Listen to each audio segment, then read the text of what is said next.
Buenas noches, hoy vamos a seguir hablando sobre Brasil y vamos a tocar el tema de la influencia africana en la identidad brasileña.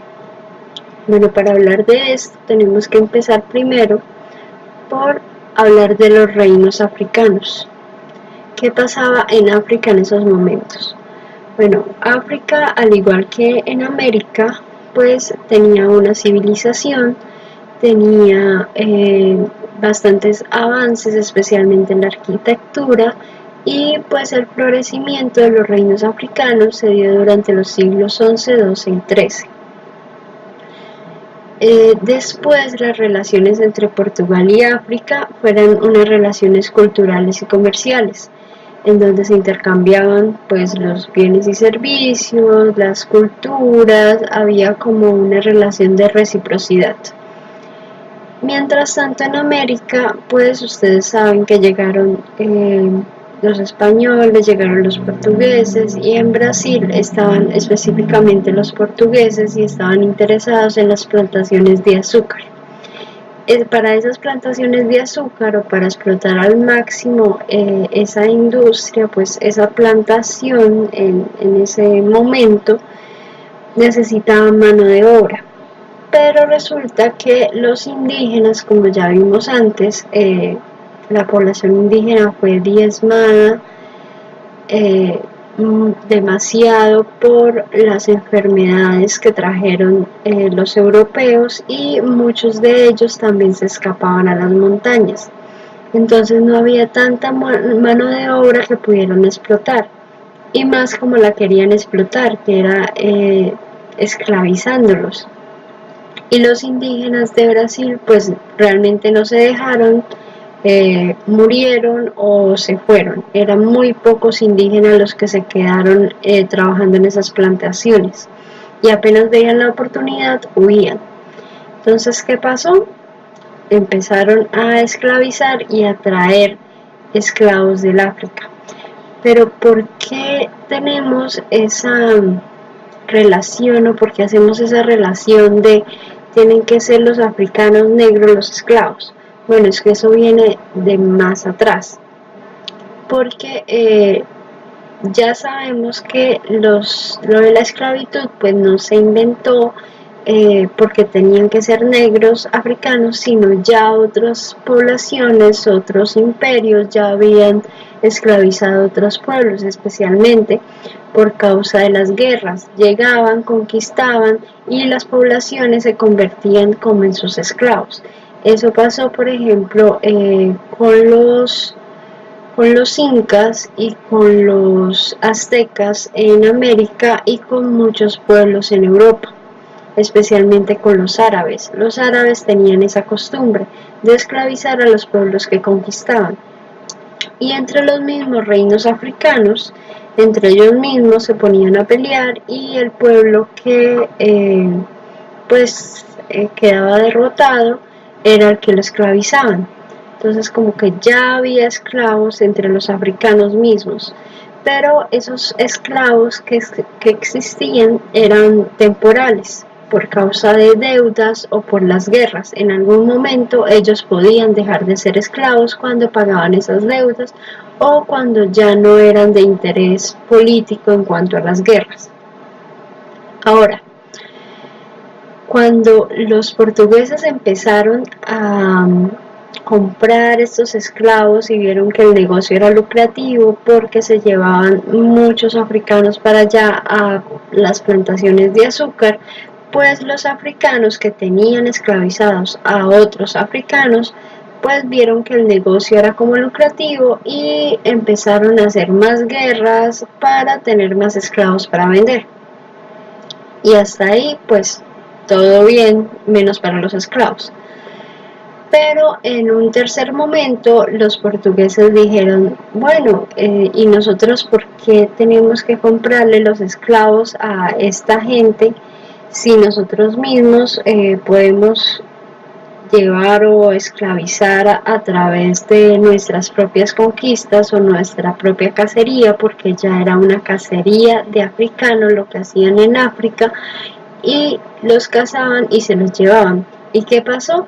Pues los mismos africanos que vendían a sus compañeros africanos como esclavos, pues también fueron esclavizados y llevados a América.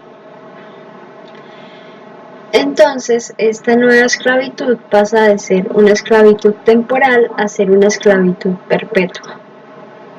Ya no había una opción de no ser esclavo, sino que ya era para toda la vida esclavo. Y en ese sentido, las personas africanas comenzaron a verse como mercancías y no como personas, como objetos que se podían intercambiar y que se podían comprar y vender.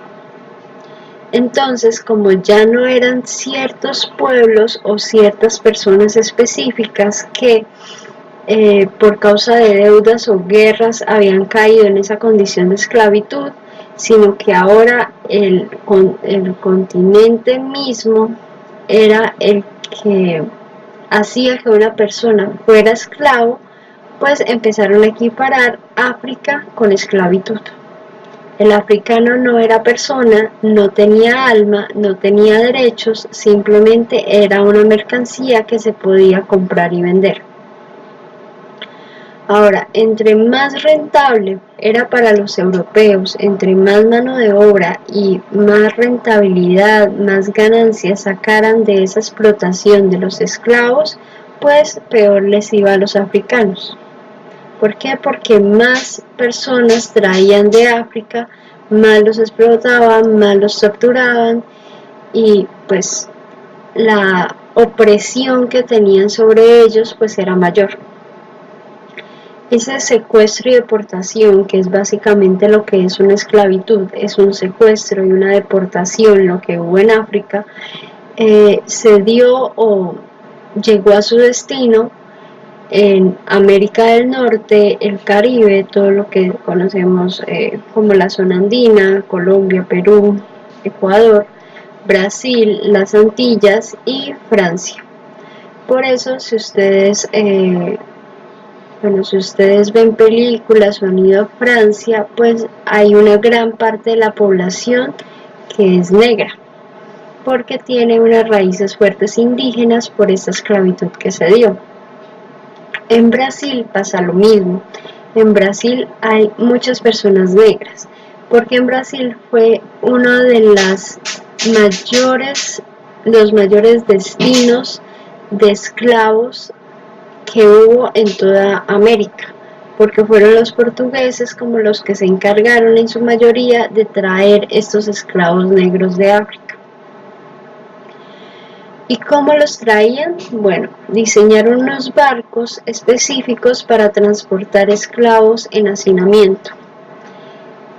¿Por qué en hacinamiento? Porque los situaban debajo de la cubierta, desnudos y encadenados durante 3 meses. 3 meses que duraba el viaje al lado de sus compañeros muertos.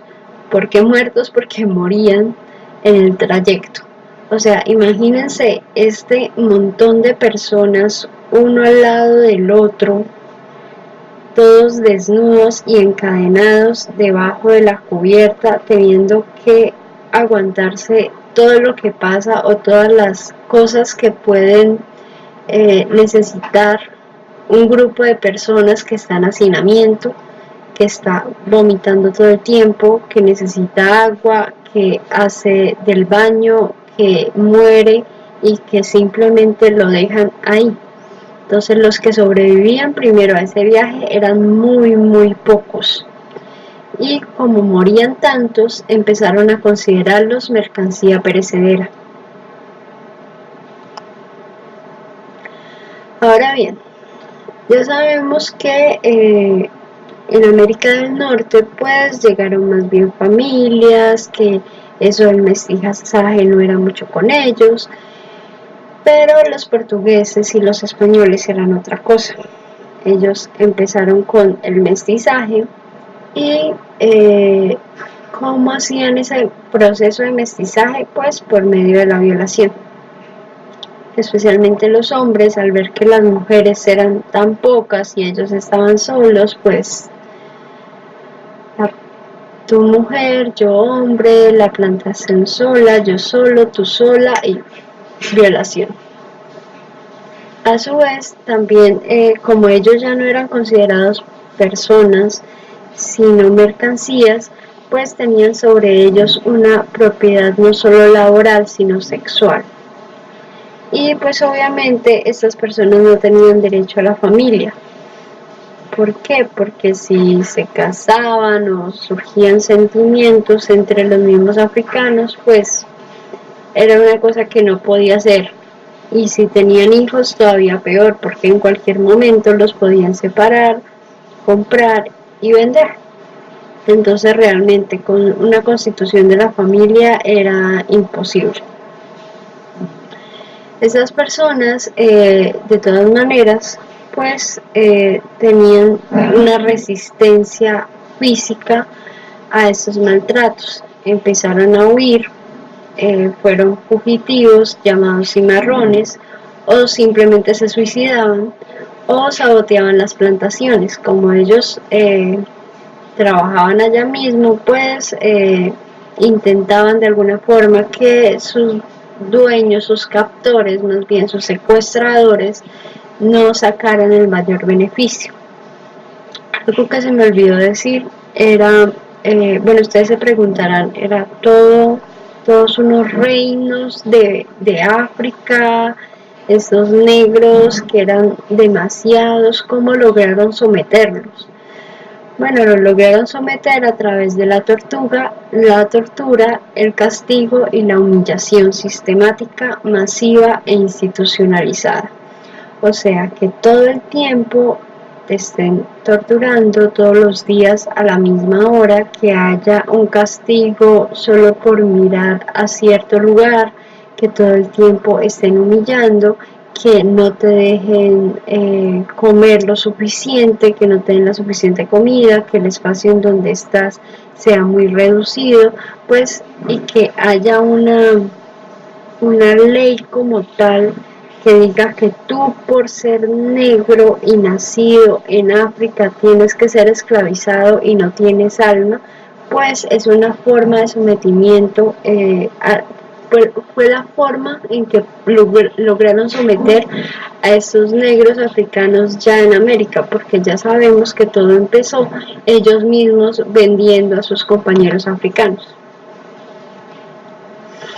Ahora, como ya sabemos que una de las resistencias que hubo fue que empezaron a huir, y sabemos también que los indígenas, los tupi también huyeron, entonces habían una gran cantidad de fugitivos.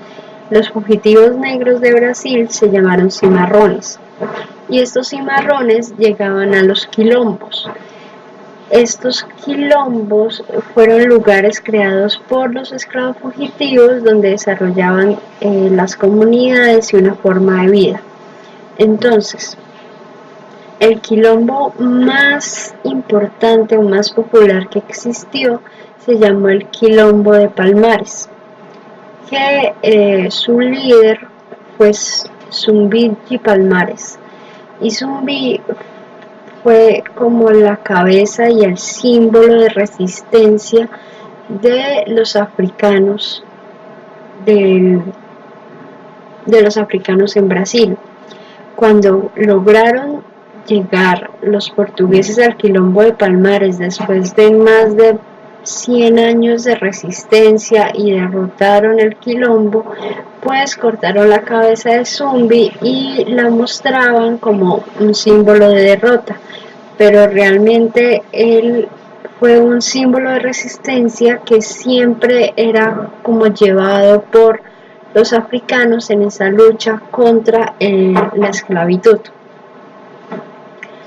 Otras formas de resistencia, otras formas de identidad que todavía prevalecen hoy en Brasil fueron, por ejemplo, el idioma, porque el idioma se reestructuró a raíz de ese mestizaje y de esa llegada de los africanos, y también con los tupi. ¿Por qué hablaban el portugués? ¿Por qué no siguieron hablando lenguas africanas o tupi? Pues resulta que como los fugitivos huían y llegaban a los quilombos, pues había una cantidad de lenguas que ninguno podía comunicarse con otro.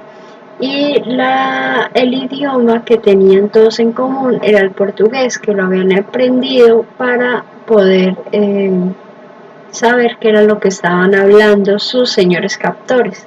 Entonces, en los quilombos se institucionalizó el portugués como el idioma de los quilombos, pero ese portugués empezó a ser o a tener vocablos de otros de los reinos africanos y de los pueblos indígenas, especialmente de los tupis, que eran los que estaban en Brasil.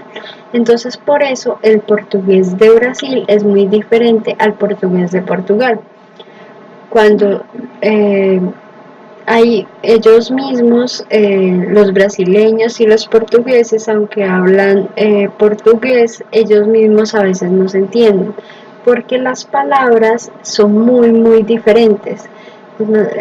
Lo que para uno significa una cosa, para otro significa otra totalmente diferente.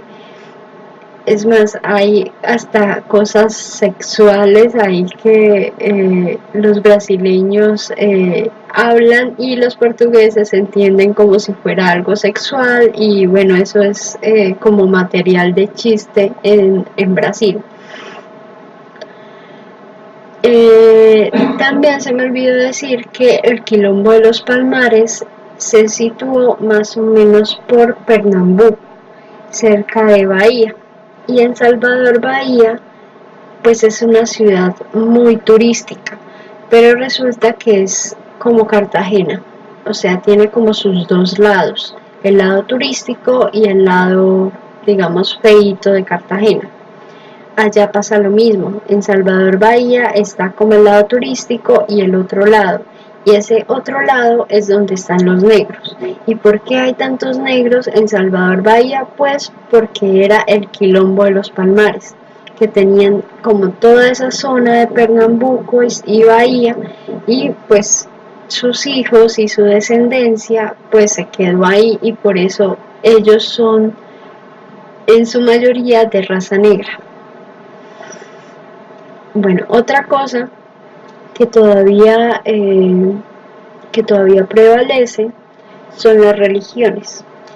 Las religiones en África pues no son las mismas que las religiones indígenas, pero tienen bastantes similitudes en cuanto a su cosmología, en cuanto al cuidado de la naturaleza, en cuanto a establecer diferentes dioses, el dios del trueno, la diosa del mar. Es más, en Brasil hay una tradición que es el 31 de diciembre vestirse de blanco y ir al mar a echarle flores al mar. Entonces es como para de alguna forma honrar a la diosa del Himalaya y que el año siguiente sea un año próspero. Cuando yo estaba allá, el 31, pues todo diciembre la ropa que vendían toda era blanca, y a mí se me hacía como muy extraño porque pues normalmente aquí tenemos otras tradiciones, ¿no? Que se visten de rojo para atraer el amor, se viste de amarillo para atraer el dinero y bueno, todo este tipo de cosas. Allá todo era blanco. Y yo pregunté y era como una tradición para eso mismo, que se vestían de blanco, iban al mar, tiraban flores para que el año siguiente pues les fuera bien. Y todos vestían de blanco. Es como una tradición bien institucionalizada. Entonces todavía existen como como esos efectos de esa mistura de las religiones. También en Brasil las religiones africanas son muy fuertes, son muy importantes porque hay muchas comunidades negras que todavía las practican, como la religión del candomblé o del ubanda. Esas se consideran religiones tradicionales y son mal vistas por las personas que practican, por ejemplo, el cristianismo. ¿Y por qué son mal vistas? Porque pues ya sabemos esto del eurocentrismo, de que solo vale lo que es europeo y España es católica, Portugal también, entonces como que una persona diga que hay varios dioses y que no solo hay uno y que practique este tipo de ritos, pues es como menospreciado todavía en Brasil, aunque existen muchas personas de otras religiones, no necesariamente católicos. Es más, en Brasil ahora hay una onda bien conservadora que no es católica, sino, bueno, es como un cristianismo súper conservador y ese es el que está rigiendo ahorita con el nuevo presidente Bolsonaro, que está limitando esta libertad de culto y está limitando pues todas estas libertades que la población había ganado años anteriores. Otra cosa muy importante que quedó de esa época fue la capoeira. La capoeira comenzó como una lucha o un arte en defensa personal que comenzó como a jugarse entre los africanos esclavizados. Pero ¿qué pasa? Como esta defensa personal pues podría ser mal vista por sus captores, lo que hacían era que lo disfrazaban de baile. Como para cuando pasaban, no es que están bailando, pero realmente están preparándose para la lucha. Si ustedes alguna vez han practicado la capoeira o han visto el baile de la capoeira, bueno, no es el baile, es un arte de una lucha. Esto digamos, se juega, se practica, sería la palabra correcta, la capoeira se practica con música. Se practica con música, con unos instrumentos específicos y se hace una roda, una roda de personas, dos personas salen como a combatir y ese combate está coordinado al son de la música, con patadas, con puños, pero sin tocarse, una especie de danza, de coreografía, pero con lucha entre esos mismos movimientos. Es algo muy chévere de ver y es bien difícil, la verdad. En cuanto a la música, pues Brasil tiene música específica, especialmente música de tamboras, que viene de esas raíces africanas con las tamboras, que también pues en años posteriores se convirtió en músicas como la samba, como el che, como bueno, todos estos ritmos específicos de Brasil que no se escuchan en ningún otro lado que no sea el Brasil, el forró, el sertanejo, el suki que viene de África, la semba, que son como derivados de esos bailes tradicionales que ellos tenían y que nosotros aquí, pues por lo menos yo no conocía hasta que fui para allá. En cuanto a la culinaria, pues la verdad la comida de Brasil no es muy buena o no me pareció muy buena, pero hay dos comidas o dos tipos de comida brasileña que son muy buenas, que es la baiana y la mineira. La baiana es de Salvador de Bahía, o sea que tiene unas raíces africanas muy fuertes y es muy rica porque es muy bien preparada, con muchos condimentos, es bien sabrosa, y la minera lo mismo. De resto, la comida más industrial, por ejemplo, que venden en Sao Paulo, pues realmente no tiene mucho sabor. Entonces esta comida baiana y minera son las que vienen específicamente de influencia africana. Bueno, esta es la clase como de esta semana, como para complementar la exposición realizada por sus compañeros en cuanto a la esclavitud. Yo les dejé un artículo en el grupo y también yo creo que es importante que vean una película que supongo que ya se la han visto, pero igual la voy a dejar en el drive, que es la de Django. La de Django, que es un negro que de alguna forma, bueno, esa película retrata muy bien cómo se trataba a los negros en esa época. No necesariamente de Brasil, eso está más situado en Estados Unidos, pero nos da un panorama bastante interesante de lo que pasaba en esa época. Entonces, buena noche y nos vemos otro día.